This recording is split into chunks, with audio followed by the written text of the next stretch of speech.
हिमालय की बर्फीली चोटियों में स्थित है एक रहस्यमयी और पवित्र स्थान, कैलाश पर्वत, जिसे भगवान शिव का निवास स्थान माना जाता है। यह पर्वत न केवल धार्मिक दृष्टिकोण से महान है, बल्कि इसकी उपस्थिति ही आत्मा को शांति और चेतना का अनुभव कराती है। यह कहानी है एक साधारण युवक आरव की, जिसने आध्यात्मिक खोज में कैलाश पर्वत की यात्रा की। आरव बनारस का रहने वाला एक शिक्षित युवा था। आधुनिक जीवन की भागदौड़ और शहर की चकाचौंध से थक चुका था। उसका मन अशांत रहने लगा था। दिन भर नौकरी, ट्रैफिक और सोशल मीडिया की चकाचौंध में उसे ऐसा लगने लगा कि वह खुद को खो रहा है। एक दिन उसने अपनी दादी से भगवान शिव की एक कथा सुनी, जिसमें उन्होंने बताया कि जो कैलाश पर्वत की सच्ची श्रद्धा से यात्रा करता है, उसे आत्मज्ञान की झलक मिलती है। यह बात आरव के दिल में उतर गई। उसने तुरंत निर्णय लिया कि वह कैलाश मानसरोवर की कठिन यात्रा करेगा।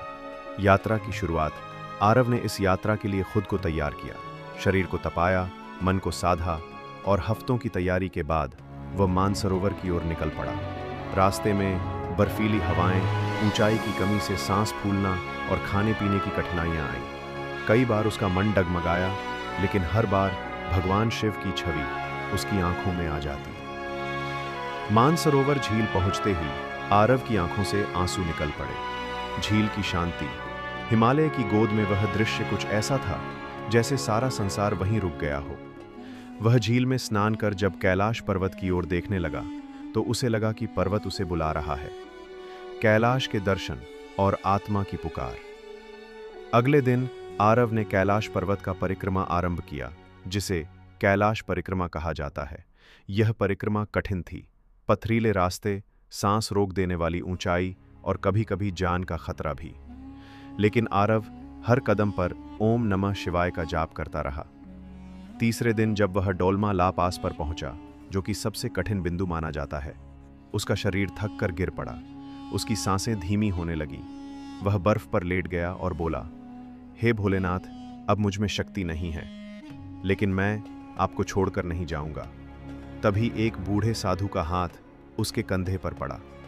साधु ने उसे गर्म काढ़ा पिलाया, उसके सिर पर हाथ फेरा और कहा, बेटा, शक्ति बाहर नहीं, भीतर होती है। आरव की आंखों में चमक आ गई, जैसे शिव ने खुद उसे संदेश दिया हो।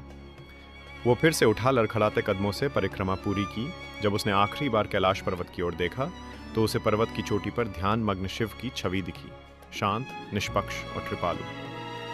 वापसी और जीवन में बदलाव। वापसी के बाद आरव पहले जैसा नहीं रहा। उसका जीवन बदल गया। उसने नौकरी तो नहीं छोड़ी, पर अब उसका मन शांत रहता। वो लोगों की मदद करता, हर बात में सकारात्मक सोच रखता और हर सुबह शिव का ध्यान करता। लोगों ने पूछा, क्या तुमने भगवान को देखा?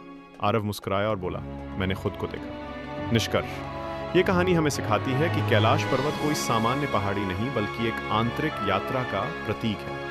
ये वो स्थान है जहां हम अपने भीतर झांकते हैं, अपने अहम को त्यागते हैं और उस परम सत्ता से जुड़ते हैं। कैलाश उन सभी को बुलाता है जो सच्चे हृदय से खुद को समझना चाहते हैं।